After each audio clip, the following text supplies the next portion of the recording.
une anecdote très autistique. Lorsqu'elle avait ce petit appartement, on avait prévenu donc la personne du dessous, une dame, qu'il fallait pas venir à l'improviste chez Chloé. On avait expliqué qu'elle était autiste. Et donc les autistes, l'imprévu, c'est très compliqué à gérer. Ils sont très envahis par le stress. Et cette femme ne nous a pas écoutés. Et un jour, elle est venue frapper à la porte de Chloé, qui a ouvert très gentiment. Je crois qu'elle lui avait apporté une boîte de biscuits au chien. Ah, elle voulait lui offrir une... Oui, c'est une attention. Ça partait d'un très bon sentiment. Mais Chloé, dans toute sa splendeur d'autiste, donc lui a dit et vous avez des projets pour l'avenir? Voilà, ça c'est très autistique. Bonjour à tous et bienvenue dans un tout nouvel épisode Hopcast. Aujourd'hui, c'est un épisode un peu spécial. Je reçois Marie, qui est maman d'une jeune femme autiste et qui va nous raconter son parcours. Bonjour Ophélie. Bonjour Marie. Merci de venir raconter ton histoire. Et l'histoire de Chloé. Et l'histoire de Chloé. Voilà. Qui est aujourd'hui donc autiste, c'est ça? Oui, elle est autiste, effectivement. Donc c'est un diagnostic tardif parce que malheureusement, à l'époque, elle est née en 97. Eh bien, l'autisme était très méconnu en France et il n'y avait pas de prise en charge.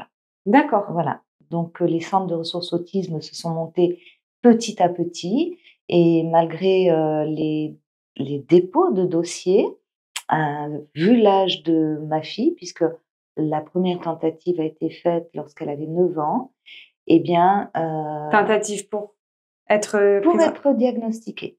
Diagnostiquée? Oui, voilà. Parce que quand donc, tu as accouché, elle n'a été pas diagnostiquée Du tout. Du tout. Donc, c'est une naissance qui ne s'est pas forcément très, très bien passée. D'accord. C'était un dépassement de terme. Ok, voilà. Et de beaucoup de temps? 8 jours. 8 jours. 8 jours. Voilà. Et bon, elles sont évertuées à la faire naître par voie basse, alors qu'elle ne serait jamais née par voie basse, puisque c'était un postérieur droit. D'accord. Il aurait fallu césariser d'emblée. Et voilà. Donc, lorsqu'ils sont allés chercher Chloé, eh bien, il y a eu une réanimation. Et voilà. Et donc, c'est là que ça... Alors, c'est là, nous n'en savons rien. Tu ne sauras jamais. Très difficile. Très difficile d'être affirmatif. Mais toujours est-il, c'est que je me suis aperçue très rapidement, nous sommes aperçus très rapidement que ça n'allait pas vraiment et les nuits étaient très difficiles. Ah oui, donc pour toi, tu avais accouché d'une enfant normale. Normale, est-ce qu'on peut dire ça, mais... Oui, si, neurotypique en tous les cas, oui, on pourrait utiliser ce terme. Et en fait, de s'apercevoir que ce bébé ne dormait ni le jour ni la nuit. Ah ouais, ce qui était très éprouvant. Elle a fait ses premières nuits à l'âge de 5 ans. Ah oui, d'accord. Oui. Donc très tard. Donc très, très tard. Et donc du coup, même pour marcher, peut-être qu'elle avait pareil, tu t'en es rendu compte? Oui, il y avait une atteinte quand même motrice évidente avec un désordre musculaire. On appelait ça, pas élégamment, mais des bébés chiffons. D'accord. Voilà. Et elle tenait pas debout? Non, enfin, elle tenait déjà pas assise. Pas assise. Et de fait, elle ne dormait pas. Et très vite, je me suis aperçue qu'il n'y avait pas d'interaction. Au niveau du regard, par exemple. Ah oui, d'accord. Voilà. Elle ne te regardait pas si tu lui parlais?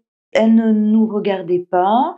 Et très vite, je me suis aperçue qu'elle ne venait pas spontanément dans notre espace, dans notre monde, à travers les interactions.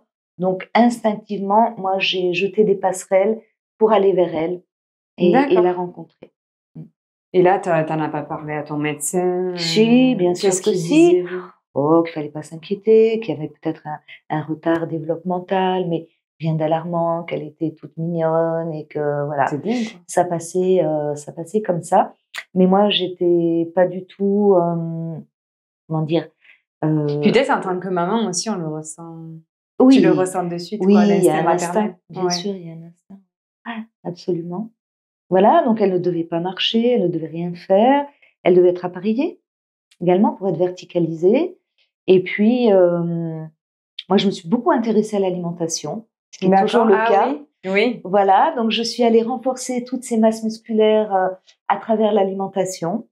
Moi, à l'époque, il n'y avait pas grand-chose, il y avait pas, c'est les balbutiements d'Internet. Il y avait assez peu d'ordinateurs par foyer. Oui, c'est vrai, oui. Voilà, mais comme je suis une lectrice, Oui, tu lisais beaucoup. voilà. Tu lis toujours beaucoup. Je lis toujours beaucoup. Et en fait, voilà, je me suis intéressée à l'alimentation et je suis allée renforcer ses masses musculaires avec l'alimentation.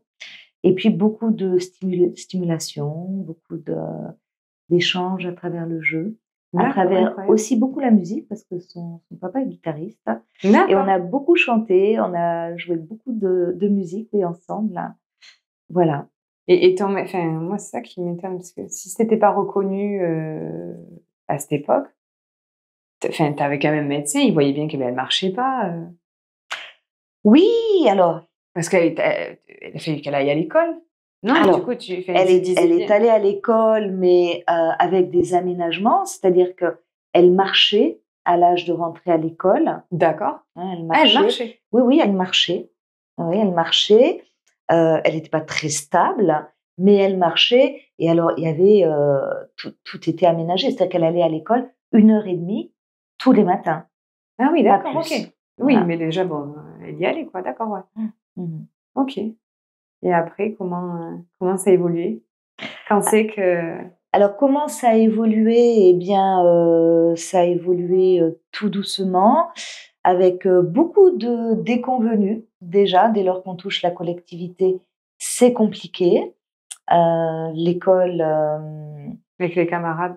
avec les camarades dans l'enfance, aucun problème, Ah ouais? puisque c'était une petite fille tout à fait joyeuse. Et je parle de la petite enfance. Oui, oui, oui. Donc, elle était très bien intégrée. D'accord. Ses camarades de maternelle prenaient vraiment soin d'elle et elle était joyeuse et pas du tout introvertie. Ça, c'est bien. Voilà, pas du tout introvertie. Elle s'est introvertie beaucoup plus tard, Ah à ouais? l'adolescence, parce qu'elle a vécu des choses absolument terribles, voire terrifiantes et traumatiques dans son parcours institutionnel. Oui, il y a eu un rejet assez rapidement, je dirais. Elle a été Alors, parce que là, du coup, c'est quand déjà elle avait été diagnostiquée ou pas pas? du tout. Le diagnostic est tardif. Il arrive à force de taper du poing sur la table, si je Mais peux me oui, oui, tu permettre. t'es battue, quoi. J'ai dû déposer des dossiers dans plusieurs régions. Et j'ai fini par, voilà, par être plus exigeante, peut-être dans ma communication. Oui, dire maintenant, j'ai envie. Voilà, Oui. et bon, ça n'a pas fait un pli, hein, elle est donc dans un autisme typique, D'accord. voilà, assez proche de l'Asperger. C'est quoi exactement? Mais alors, il y a plusieurs formes d'autisme, voilà, mais nous, on ne sait pas ce que c'est qu'une crise. Elle n'a pas de traitement, on n'a jamais voulu.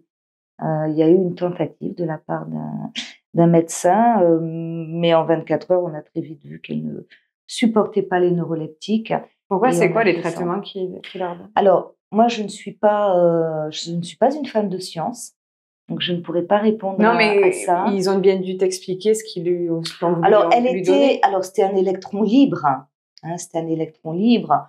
Bon, alors c'est assez vieux, donc comme j'ai pas tellement le culte du passé, j'ai quand même une mémoire sélective et je n'ai pas retenu. Qui a pas retenu. Mais oui, c'était probablement un neuroleptique qu'on donne probablement assez couramment aux enfants avec un trouble déficitaire de l'attention, avec hyperactivité, ce genre de choses.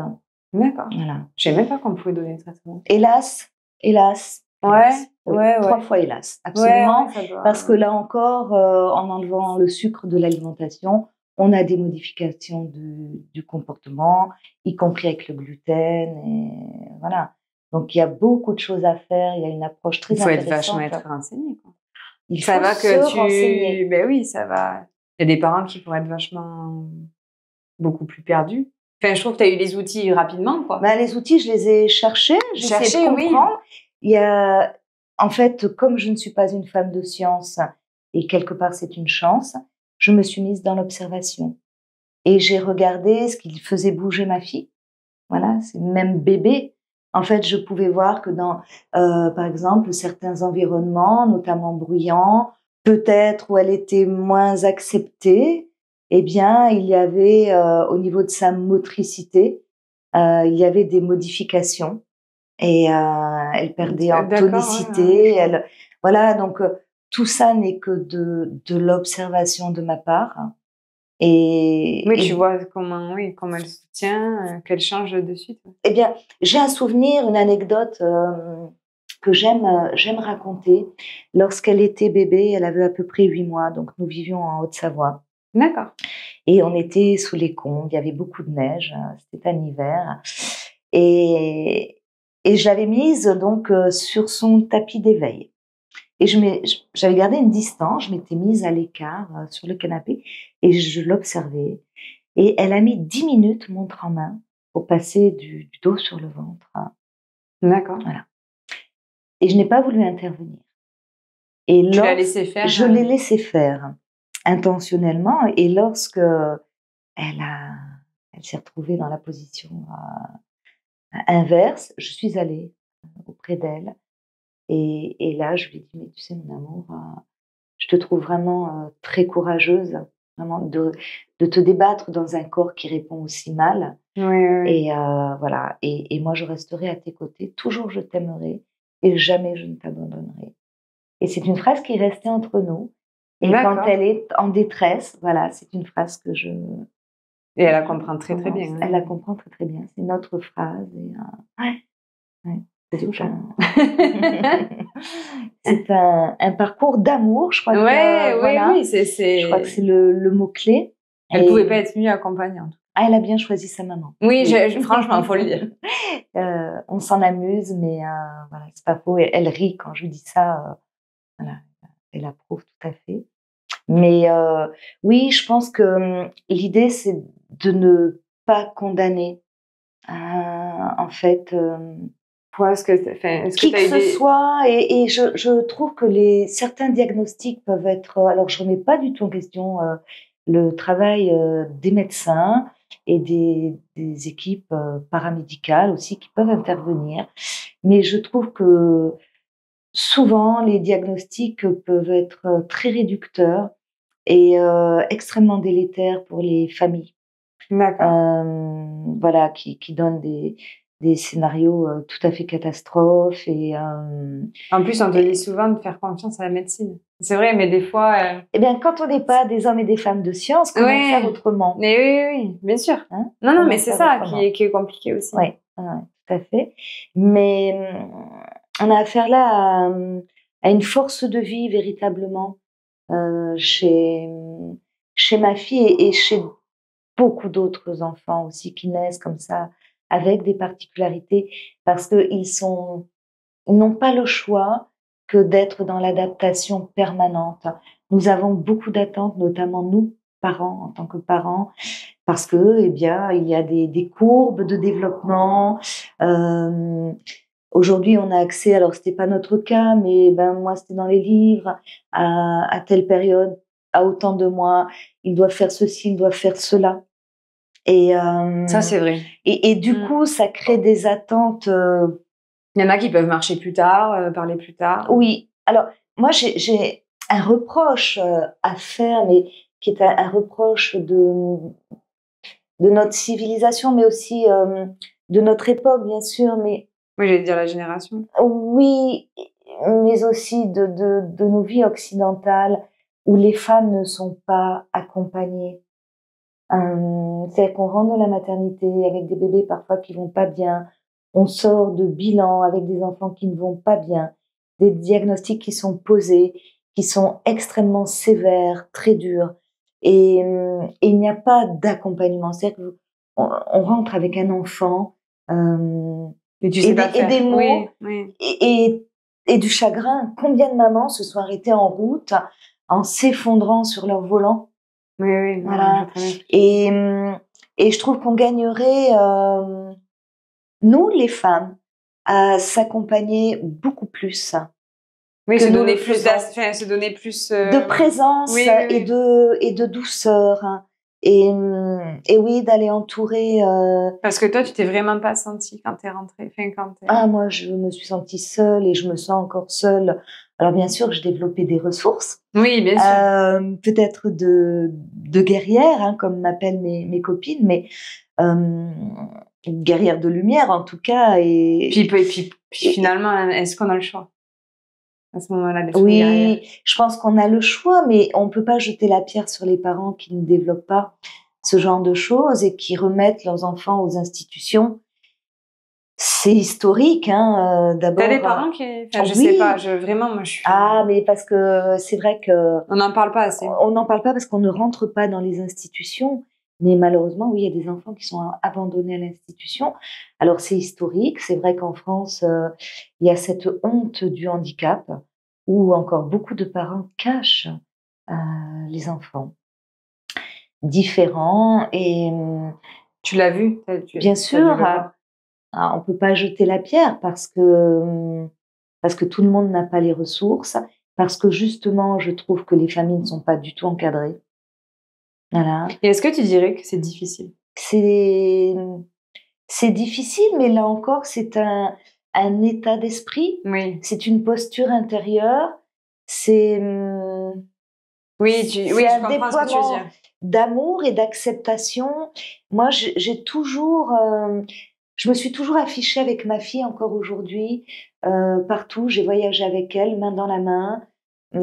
Alors, il y a quelque chose qui est très récent, il y a un phénomène qui est très récent. Beaucoup et nous-mêmes sommes allés voir ce merveilleux film, Un petit truc en plus.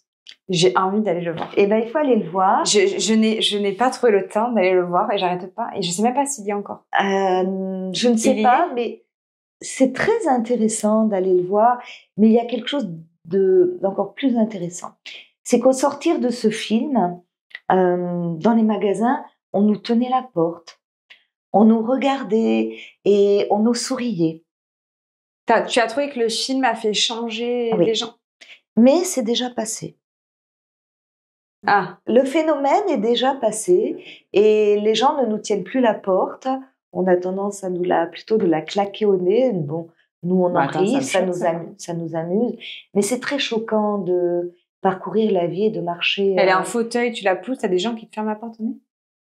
Ah oui, ça arrive. Bon, moi, en l'occurrence, elle a un fauteuil que pour les musées, mais parce qu'elle est fatigable. Mais oui, ça arrive. Oui, oui, bien sûr.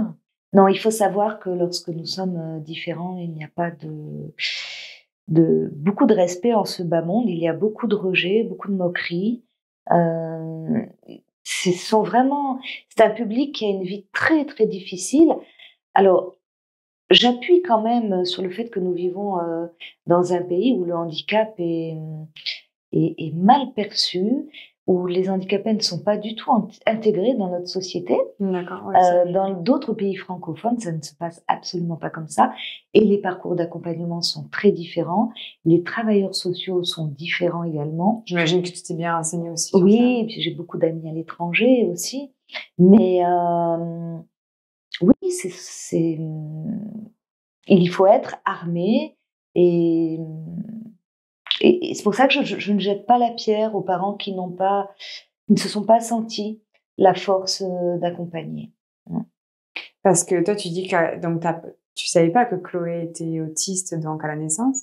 Mais il y en a qui les abandonnent même plus tard.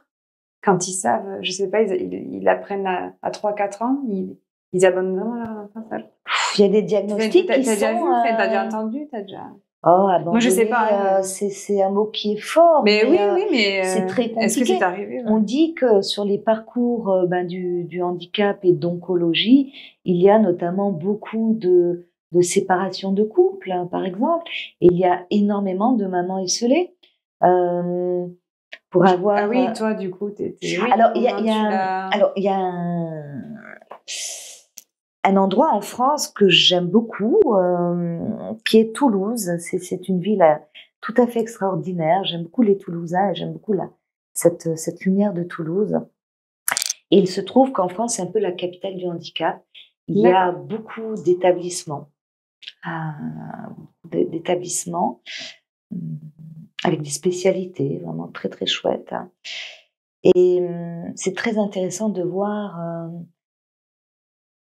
tous ces gens qui sont venus, qui sont venus à Toulouse pour trouver des solutions pour leurs enfants handicapés, et de ces femmes qui sont restées seules puisque les pères sont repartis. Et il y a beaucoup, moi j'ai rencontré à Toulouse beaucoup de femmes qui portent aussi cette histoire-là Parce que toi, tu t'es retrouvée vraiment seule dans... Alors moi, j'ai eu de la chance d'être en couple. Donc Chloé est née d'une première union. D'accord. Je peux en parler parce que c'est pas inintéressant et si ça peut donner des idées, je trouve, à certains couples, à certaines personnes. Il se trouve que lorsque nous sommes séparés, notre fille avait 4 ans et nous avons tout de suite réinventé de nouvelles relations. Ah oui, d'accord. Voilà. Ok. Et qu'en fait, à sa façon, le père de ma fille est toujours là. Alors, pas comme moi je le suis, mais il me remplace quand je pars moi-même en formation ou voilà. Tu es absente, il est présent, quoi. Absolument. Voilà. À sa façon, donc il ne fera jamais la même chose que moi, mais il fait d'autres choses. Il continue de jouer de la guitare, de faire un peu de sport avec elle et oui, ils ont leur activité aussi ensemble. Tout à fait, absolument. Oui. Mais il a géré ça à sa manière. Comme toi, tu l'as géré. Comme il a pu, et voilà, tout à fait. Donc, ne vous séparez pas violemment. Voilà ce que j'ai envie de dire aux gens. Oui, c'est dur. C'est extrêmement difficile d'accueillir un enfant handicapé dans nos vies, mais on peut se séparer, d'autres couples se séparent. Oui, bien sûr. Mais ne nous séparons pas sur le chemin de la parentalité, de l'accompagnement de nos enfants. Oui, te séparer toi, mais ne jamais être séparé à vie. Voilà. Pour Chloé. Ouais, voilà. Soyons là pour eux, soyons là en joie. Pour eux, je crois que c'est ce qu'ils ont le plus besoin. C'est sûr. Ouais. Donc, du coup, Chloé, on en était de Chloé. Quand c'est qu'elle a été reconnue, du coup? Elle a été reconnue à l'âge de 21 ans. Elle a aujourd'hui 27 ans. Voilà, mais c'est tard. Personne ne voulait rien savoir. Moi, je me rappelle d'un médecin à Toulouse, un médecin référent d'un très, très bon établissement, qui a rejeté complètement cette idée en disant « mais tout le monde est autiste aujourd'hui, mais pas du tout, etc. » Ah, il te disait qu'elle... Ah oui. Il refusait d'entendre ça. Absolument, absolument. Donc, il faut faire... Moi, j'ai fait beaucoup de démarches à l'extérieur, en fait, rencontrer des neuropsychologues. Aujourd'hui, il y a de très, très bons neuropsychologues, et notamment à Toulouse, qui se sont spécialisés dans l'autisme. Et tout ça à mes frais. Comme je dis toujours, j'aurais pu... Oui, j'allais te dire, est-ce que tu as des prises en charge? Alors, très maigre prise en charge dans l'accompagnement de Chloé. On a fait autrement. C'est vrai que je me suis considérablement privée, mais je ne le regrette pas. Oui, tu l'as fait parce que... On aurait pu avoir, 2 maisons, sans l'ombre d'un doute. Parce que bien ce parcours fragilise et nous sommes exposés à toutes sortes de malhonnêteté, y compris on s'est déplacé en Bretagne plusieurs mois sur des écoles dites Montessori, oui. Donc écoles hors contrat. Parce que du coup, ça a été quoi son parcours après? Alors, elle est allée à l'école. D'accord. Elle est allée à l'école. Alors, je vais vraiment faire une grosse synthèse, parce que là aussi, il y aurait beaucoup à dire. On n'a pas eu beaucoup de chance, en fait, sur ce parcours, parce qu'elle aurait pu suivre une scolarité. Normale. Alors, normale, accompagnée. Elle a une très grande dyscalculie, donc en faisant sauter les matières de physique, chimie, mathématiques. Voilà. Il faut savoir qu'elle a appris à jouer seule avec l'ordinateur à l'âge de 9 ans aux échecs. Voilà, donc c'est un peu compliqué de dire que même si elle a des spécificités dans ses difficultés d'apprentissage, elle a tout à fait des capacités d'apprentissage. Donc elle a été scolarisée dans une école normale et ensuite à partir du CP dans une école privée. D'accord. Puisque mon mari me disait que c'était la solution et que la vocation des écoles privées, c'était quand même d'accueillir les enfants différents et qu'ils avaient tenu ce rôle depuis toujours. Et ça s'est pas forcément bien passé. Finalement, ouais. Tout à fait. En CP juste en plus. Ah oui, alors parce qu'elle avait une maîtresse qui hurlait et Chloé avait une hyperacousie. Oui. Donc elle se mettait voilà, elle souffrait beaucoup et donc il lui arrivait de se mettre sous la table tellement elle était terrifiée. Et voilà, et la maîtresse a fait part à la direction qu'elle ne voulait plus, qu'elle trouvait que cet enfant avait vraiment des troubles psychiatriques importants. Or, ça n'a rien à voir. Rien à voir, et elle n'a donc aucune pathologie psychiatrique. Et donc j'ai fait le choix, j'ai cherché de la mettre toujours en continuant un parcours scolaire normal, dans une CLIS. Non, je ne connais pas. Voilà, donc bon, c'est des aménagements, des enfants, oui, qui ont des difficultés d'apprentissage. Voilà, effectivement. Pas spécialement d'handicap, mais qui peuvent avoir des difficultés scolaires. Tout à fait. D'accord. Bon, à savoir qu'elle au bout de son premier trimestre de CP, elle savait lire. Hein. D'accord. Oui, oui, elle savait très très bien lire d'ailleurs. Et là, pareil, voilà, rejet de la maîtresse. Et à l'époque, elle était. Elle n'a pas eu de chance. Enfin, elle n'a pas été. Ah non, elle a un parcours vraiment de rejet total, qui va se poursuivre après en institution, puisque là, sur les conseils d'un médecin, me dit écoutez, mettez-la en institution.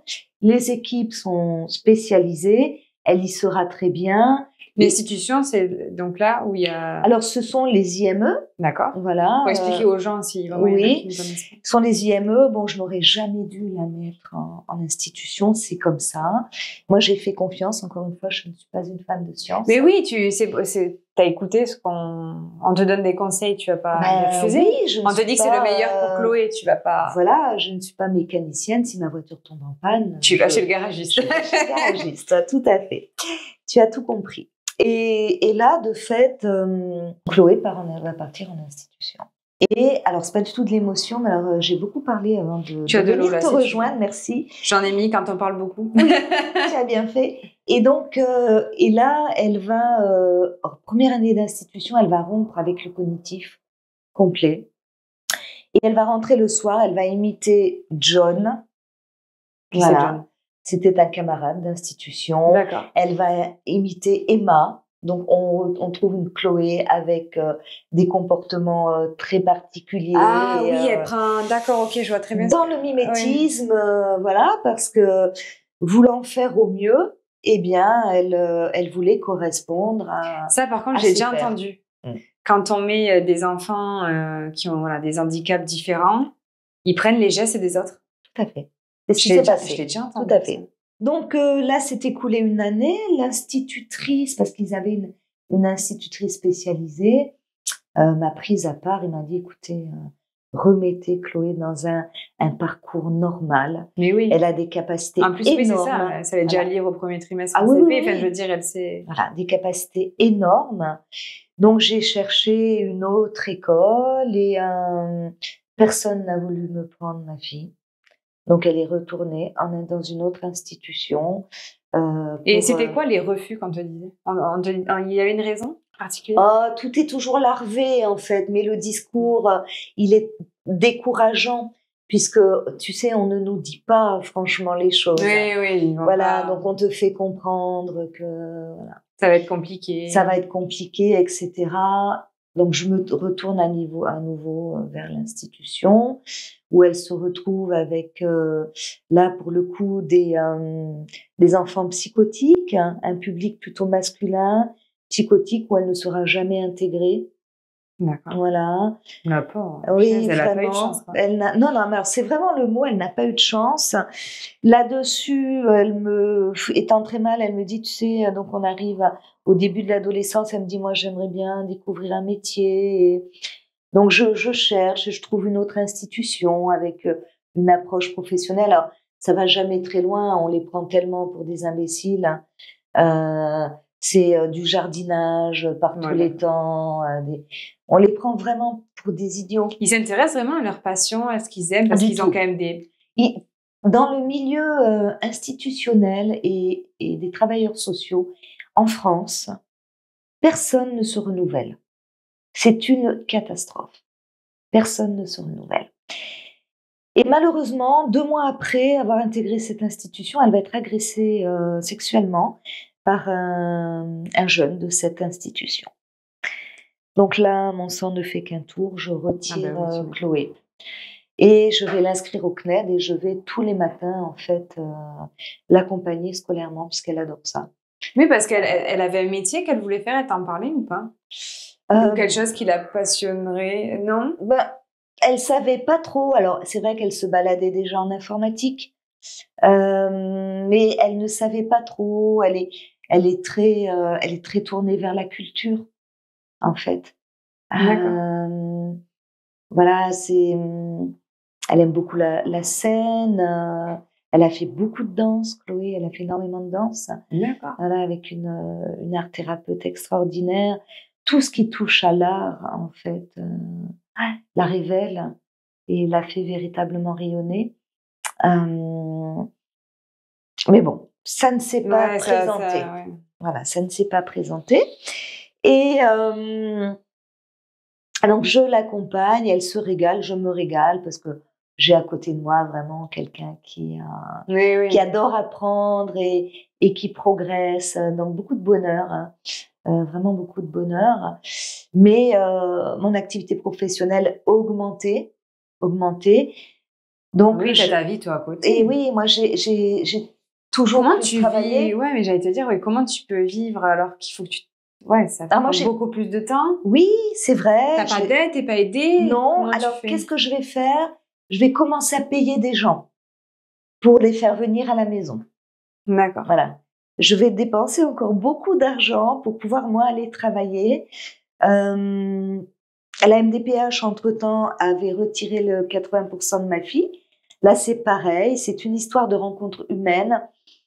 Elle avait considéré, cette femme, que ma fille ne relevait pas des 80%.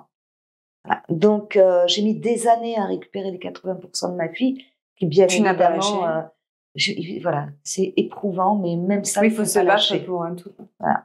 À savoir quand même, je reviens, je fais une petite rétroaction, c'est que lorsque Chloé va intégrer ce premier établissement, elle sera mise par défaut dans un établissement pour déficients profonds, parce que la structure que nous avions trouvée, avec un instituteur spécialisé, un petit groupe extraordinaire.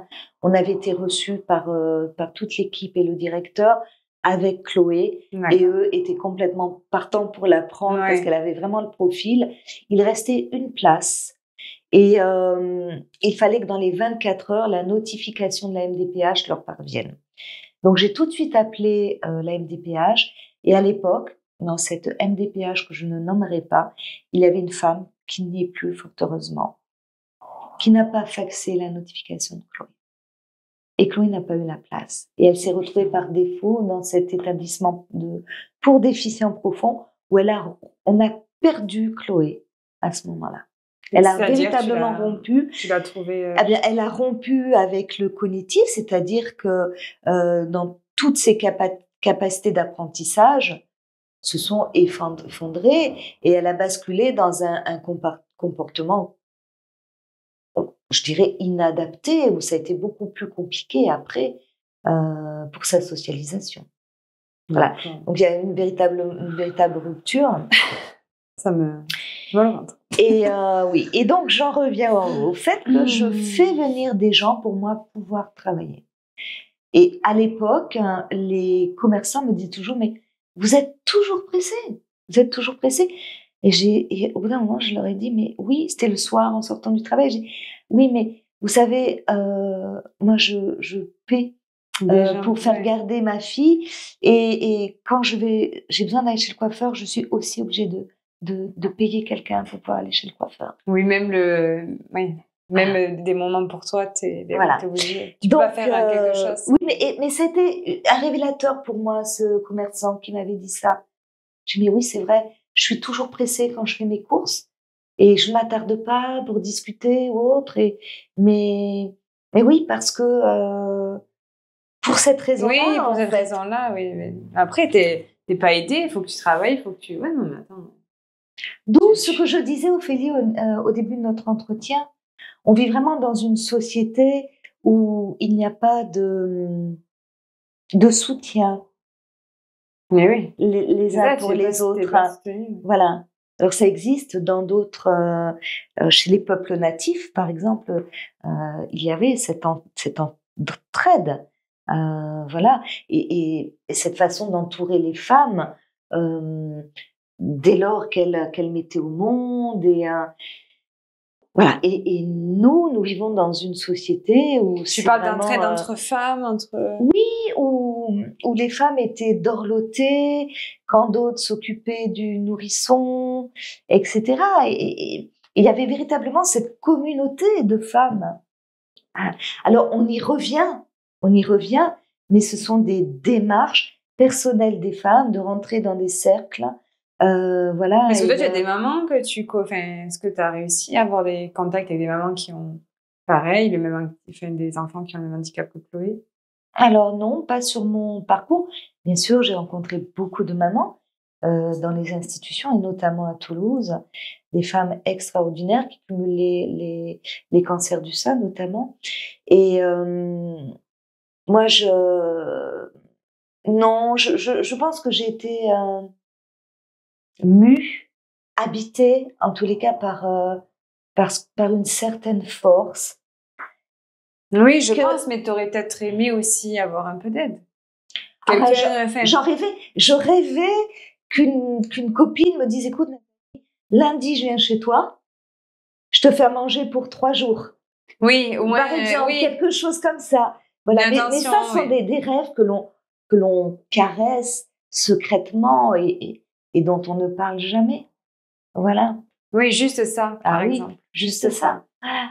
Mais par contre, beaucoup de gens venaient vers moi pour rentrer en amitié. Les gens savaient que j'adorais marcher, que j'étais marcheuse. Et en fait, ils venaient marcher avec moi pour me raconter leur vie, puisque je fais des accompagnements psychothérapeutiques. Et ça s'arrêtait là. Mais en contrepartie de quoi? Ou de me dire que j'étais une maman merveilleuse. Mais je me sentais pas flattée, parce que quand on accompagne un enfant comme ça, eh bien, on apprend très vite à se dégager de son propre ego. Oui. Et voilà, donc la flatterie ne me touchait absolument pas. Mais oui, j'aurais rêvé de ça, oui. Après, est-ce qu'ils n'ont pas osé? Des gens, tu sais... Je sais pas, tu crois que si quelqu'un tombe par terre dans la rue, tu vas pas oser aller le ramasser? Si. Mais est-ce qu'ils ont vu, toi, ta détresse? Je sais pas comment je peux dire ça. Ta détresse, est-ce que vraiment... Je pense Est-ce que tu la camouflais pas, tu vois? Toi, des fois, on a besoin d'aide, mais on va pas spécialement le montrer. Le corps, le visage le montre pas, dans l'attitude. C'est ça que je veux dire. Oui, bien sûr, quelqu'un qui tombe par terre, ça se voit. Donc, bien sûr, une personne normale, j'espère, d'esprit, le fait. Alors, je pense que ça se voyait, parce que j'ai dans mes superbes amitiés un ami qui se prénomme Alain, qui est un homme extraordinaire. Et il faut savoir que quand Chloé était en bas âge, vraiment très petite, j'ai fait qu'on appelle ça, un bilan de compétences. D'accord. Parce que quand j'étais jeune, je travaillais dans la banque, et que j'ai plus pu travailler quand Chloé est venue au monde. Et j'ai rencontré cet homme merveilleux, voilà, qui très vite, puisqu'on arrivait toujours en avance le matin, m'a demandé au bout du 2e jour ce qui se passait dans ma vie, parce que j'avais des gros cernes sous les yeux et qu'il se doutait que je vivais des choses difficiles. Ouais, donc il a pris le temps de voir. Donc je pense que on voit dans la vie ce qu'on a envie de voir. Oui, c'est ça. Vraiment. Ouais. C'est ça, ouais. Et que tout le monde savait. Tout le monde savait. Oui, t'as raison. Voilà. Donc, je pense que la grande aventure humaine dont tout le monde rêve, voilà, ces phrases toutes faites du bien vivre ensemble, toutes ces publications Facebook ou d'autres réseaux sur l'amour, je pense qu'il y a un grand chemin qui s'ouvre pour l'humanité, et c'est pas la peine de publier autant de choses sur l'amour. Je crois que savoir, c'est être. Tu veux dire que ça sert à rien de publier si tu ne le fais pas? Exactement. Et que ces phrases toutes faites, en fait, ça se transforme en ineptie quelque part et que tout cela est ridicule parce que je crois que chacun à notre portée, nous avons le moyen tous les jours de venir en aide à quelqu'un. Ouais. Oui, c'est vrai. Voilà. Je suis d'accord avec toi. Vraiment. Parle très bien. Alors, j'ai une amie qui est extraordinaire, qui s'appelle Leïla Reiss, qui a monté, qui est psychologue, donc qui est une musicienne fabuleuse.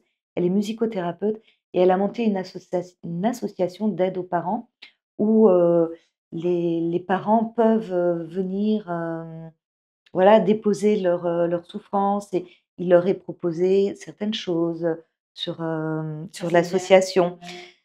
Voilà. Et oui, je pense qu'il y a beaucoup à faire, énormément à faire. Ouais. T'aimerais me mettre des choses en place? Ben moi, j'ouvre des cercles de femmes puisque je suis entre autres éveilleuse du féminin. Alors, ça ne s'ouvre pas que pour les mamans d'enfants en difficulté, mais pour toutes les femmes qui se retrouvent en détresse, soit sur un parcours de soins ou autre. Oui, je mets à disposition, j'anime des cercles de femmes. D'accord. Voilà. Ah, c'est bien ça. Ouais. Je savais pas du tout que tu faisais ça. Donc, que pour quand même des. Comment dire? Alors, que pour les femmes, Que pour les parce femmes.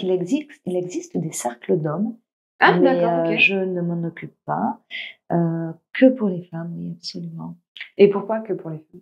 Parce que je suis éveilleuse du féminin Voilà. Non, mais voilà, c'est. et que je ne sais pas faire. Tu sais pas faire pour. Alors, j'accompagne des hommes en individuel dans le cadre de ma profession. Oui, voilà. Mais là, les cercles, en l'occurrence, je ne les ouvre que pour les femmes. Oui. D'accord. Et à Marmande, tu fais ça ou... Enfin, c'est quoi? Alors, à Marmande ou autour de Toulouse. Voilà. D'accord. Ouais. Et Chloé, son évolution? Alors, aujourd'hui, Chloé, elle est à la maison. D'accord. Voilà. Elle est revenue à la maison puisque c'est un véritable nomadisme. À quel âge là maintenant? C'est combien de temps qu'elle est revenue? Alors,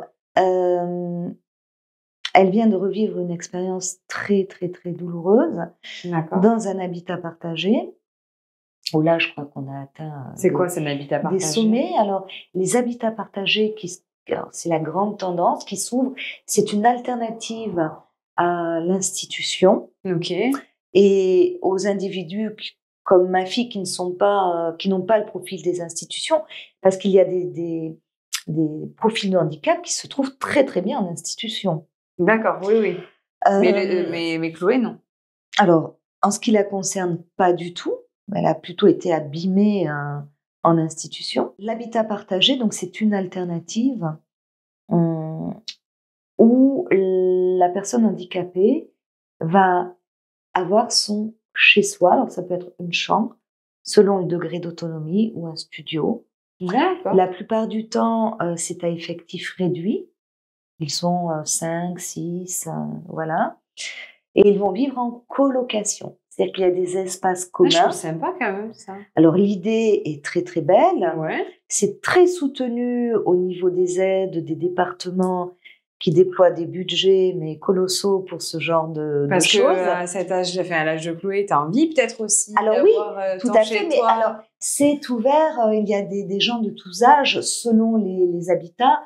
Alors, là, c'est en train de s'affiner, c'est-à-dire que les habitats qui s'ouvrent vont donner des tranches d'âge, parce qu'on n'écoute pas la même musique à 20 ans qu'à 50 ans.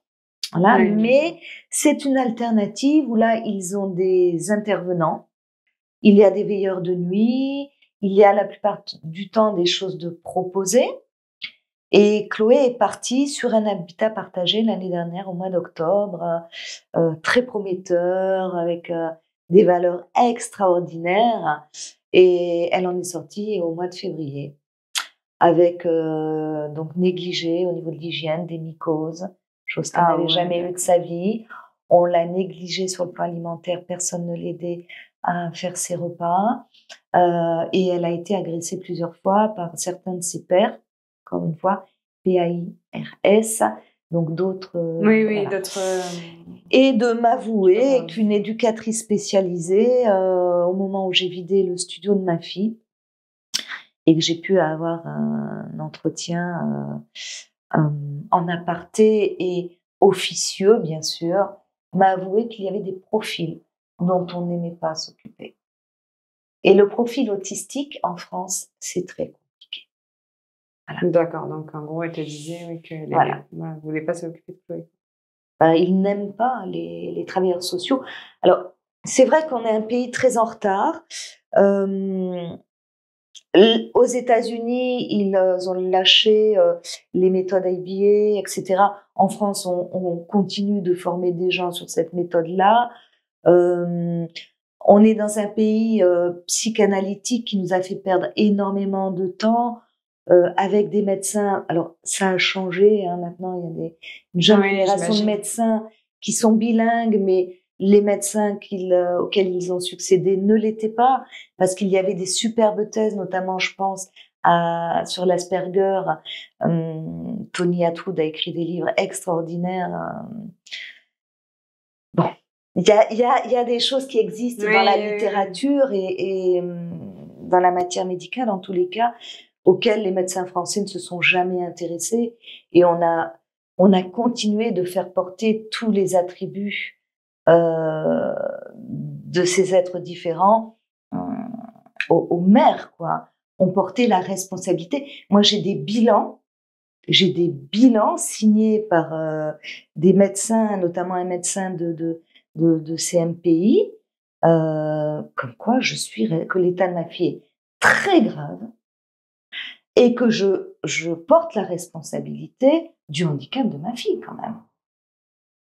Que c'est toi qui es responsable. Absolument, absolument.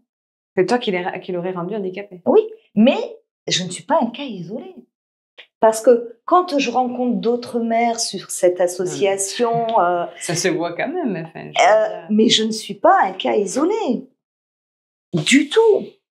Et ces mères, quand arrive la majorité et que pour protéger nos enfants, il faut les mettre sous tutelle. Alors, par contre, sur le parcours... Quand j'ai rencontré en présence de ma fille un juge pour valider sa curatelle, moi j'ai toujours été très très bien reçue. Il y a des mères, 3 ans après, qui sont toujours en larmes, qui se sont fait insulter. C'est pas possible. Mais si, Ophélie, mais si.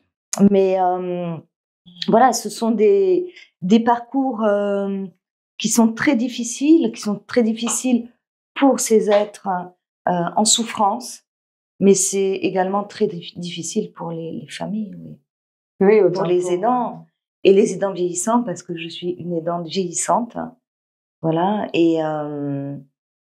Est-ce que tu as peur pour son avenir?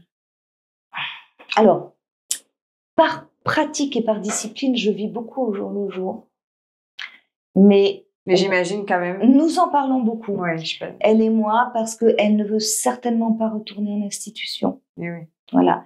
Elle n'a pas de frères et sœurs. Et que si jamais demain je décède, elle sera placée d'office en institution. D'accord. Voilà. Donc, c'est un souci dont nous parlons, elle et moi, assez fréquemment. Est-ce qu'il y a des solutions que tu peux envisager? Alors, ce que je peux envisager, de toute façon, pour l'instant, elle reste à la maison. Ah oui, avec toi. Le temps de sa reconstruction, à savoir qu'elle est en cours tous les matins. Ah oui, comme elle aime beaucoup le scolaire, elle est en cours avec une école extraordinaire en distanciel qui s'appelle Pas à Pas. Je la cite. Ah oui, donc elle fait sur l'ordinateur. Tout à fait, qui vraiment avec des enseignants bienveillants, bien traitants. C'est assez exceptionnel. Là, je crois que beaucoup devraient aller prendre des leçons. Un peu de chance déjà. Comment? Un peu de chance pour Chloé, elle a une bonne école. Oui, au moins. Un peu quand même. Voilà, donc beaucoup de joie à se lever le matin. C'est sa 2e année. Et l'idée, c'est de trouver des activités. Donc là, ça se passe à nouveau à Toulouse, autour de Toulouse, où il y a des associations. C'est fou qu'il n'y ait que Toulouse. Ah, mais non. Toulouse. Et l'idée, c'est ça, donc qu'elle aille faire des choses qui lui plaisent, de temps en temps, en attendant de trouver des solutions. Alors la solution à terme, ce sera bien sûr à nouveau un habitat partagé, mais bienveillant, où chaque personne, chaque intervenant, je crois, aura fait au moins une formation en CNV, donc en communication non violente. Je crois que ça s'impose. Question bête, est-ce qu'elle peut pas juste, je sais pas, c'est vraiment une question, toi, lui prendre un logement? Nous l'avons fait D'accord. à sa demande lorsqu'elle a eu 18-19 ans. Donc, on lui avait loué un chouette petit... Studio? Oui, Appartement. oui, amélioré, puisqu'elle avait une chambre, c'était un T1, je crois, ou un T2, je sais plus. Très mignon. Alors, c'était assez impressionnant parce que elle s'est parfaitement gérée. Très propre, où elle faisait ses vaisselles, où tout était très, très bien rangé. Mais elle a très vite rencontré l'ennui. Mais oui. Parce que elle n'a pas de vie sociale, mais elle nous a à la maison. Donc, il y a une interaction. Oui, voilà. Elle sait que tu vas rentrer ou Voilà, tu vas être là. voilà. Elle sait qu'elle va te voir tous les jours. Voilà. Et une anecdote très autistique, lorsqu'elle avait ce petit appartement, on avait prévenu donc la personne du dessous, une dame, qu'il fallait pas venir à l'improviste chez Chloé. On avait expliqué qu'elle était autiste. Et donc, les autistes, l'imprévu, c'est très compliqué à gérer. Ils sont très envahis par le stress. Et cette femme ne nous a pas écoutés. Et un jour, elle est venue frapper à la porte de Chloé, qui a ouvert très gentiment. Je crois qu'elle lui avait apporté une boîte de biscuits au chien. Ah, elle voulait lui offrir une... Oui, c'est une attention. Hein. Ça partait d'un très bon sentiment. Mais Chloé, dans toute sa splendeur d'autiste, donc lui a dit et vous avez des projets pour l'avenir? Voilà, ça c'est très autistique. D'accord. C'était pas du tout à propos. Oui, mais parce qu'elle s'est, elle a été, prise au dépourvu. Oui, voilà. Voilà, et pris de court. Pris de court. Et à savoir que les autistes sont hyper anxieux, très envahis, et tout est planifié, tout est très ritualisé. Et c'est très compliqué pour un autiste de... Alors ça se travaille, hein, bien sûr, mais de gérer une situation inattendue. Oui, j'imagine, voilà. D'accord. Ouais. Donc nous l'avons fait, cette expérience. Mais ça n'a pas... Ouais, voilà. Du coup, j'y ai pensé, je me suis dit oui. Pourquoi? Donc l'avenir, c'est ça. Moi, j'avais démarré sur un petit peu... Alors, je suis rarement en colère parce que j'avance. Hein, je suis quelqu'un de plutôt optimiste et voilà, derrière toutes ces déconvenues, j'ai refait des propositions et on a rebondi. Mais là, j'ai été vraiment en colère parce qu'on nous a menti beaucoup et que Chloé, et comment peut-on négliger? Quand vous laissez autant d'argent, tu sais, Ophélie, c'est beaucoup d'argent. Je vais te dire, est-ce qu'on peut dire le prix de... Enfin, je sais pas. Alors, il y a des aides, bien évidemment. Le département délivre énormément d'argent. Donc, c'est calculé sur l'allocation d'adultes handicapés. Tous les mois, ils touchent ça. Donc, il y a un loyer, des charges. Alors, selon le mode de fonctionnement de l'habitat partagé, eh bien, soit la personne a un budget personnel à consacrer à ses courses alimentaires, si la personne est plus ou moins autonome, soit il y a un montant pour un montant que chaque locataire doit donner, où là, les courses sont faites en commun, où ils sont accompagnés par rapport à l'alimentation. Le reste à vivre est très variable selon les habitats partagés. Il faut savoir que quand un adulte handicapé est dans un habitat partagé, il peut faire une demande au département et ils sont toujours invités à le faire.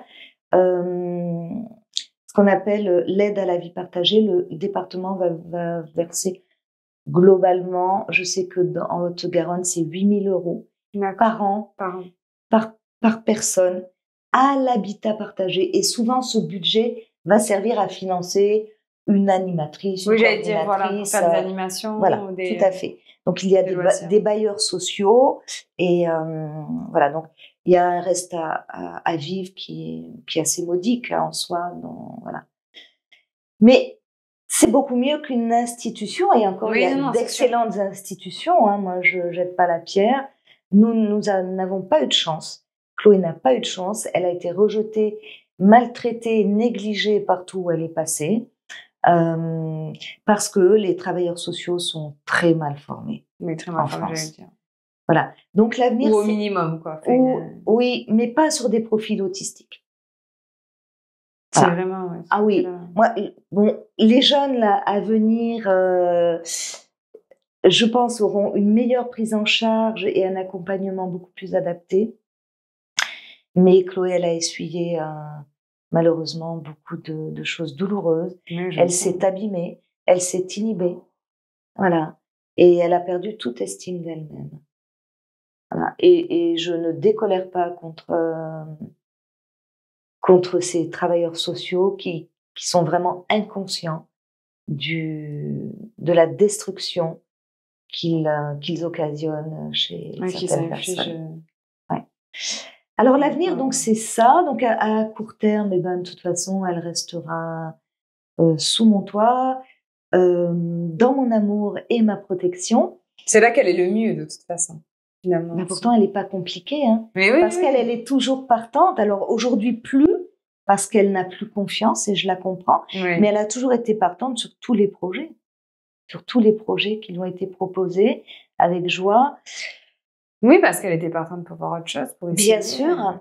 Donc, à terme, c'est s'il n'y a pas d'habitat partagé qui lui corresponde, où elle puisse être aimée, reconnue, acceptée dans sa différence, eh bien, il faudra à terme que je fasse quelque chose moi-même. Mais j'ai besoin d'aide, j'ai besoin de trouver des mécènes, voilà, sensibles à cette cause, mais aussi des gens honnêtes et motivés avec lesquels on se partagerait tout le montage administratif, qui n'est pas une mince affaire, hein, parce qu'en France, monter un habitat partagé, donc toi, c'est vrai, c'est ce que toi, entre 3 et 7 ans. Ce que j'aimerais monter dans l'idéal, oui, je voudrais pouvoir quitter cette terre, naître au ciel, à mon dernier souffle, partir en paix. Oui. Voilà. Vraiment. Et comme tous les parents aimants oui. Des enfants handicapés, bien sûr. Hein. Ouais. Bien sûr que oui. Parce qu'ils le méritent de toute façon. Mais bien sûr qu'ils le méritent. Ils le méritent largement.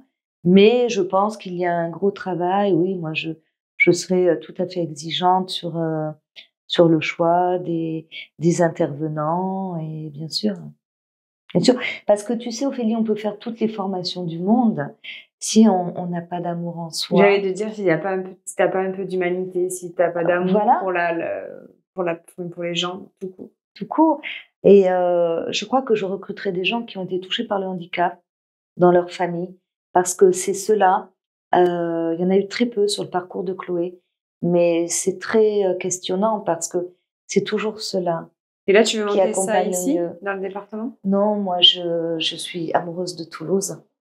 Non, mais c'est important de le savoir parce que du coup, on voilà, le dit. Donc, ce sera je dirais entre Saint-Sulpice, en longeant tout ce côté est jusqu'au Lauragais, oui. Voilà, des choses qui se montent, qui sont en train de se monter, et voilà. Mais là, tu veux mettre des choses en place. À terme, quelque chose de vraiment spécifique, avec des profils plus ou moins similaires à celui de Chloé.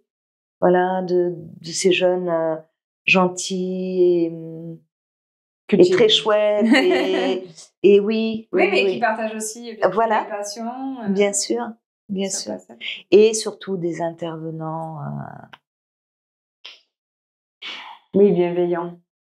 bienveillants et je crois que tout le monde fera une formation CNV.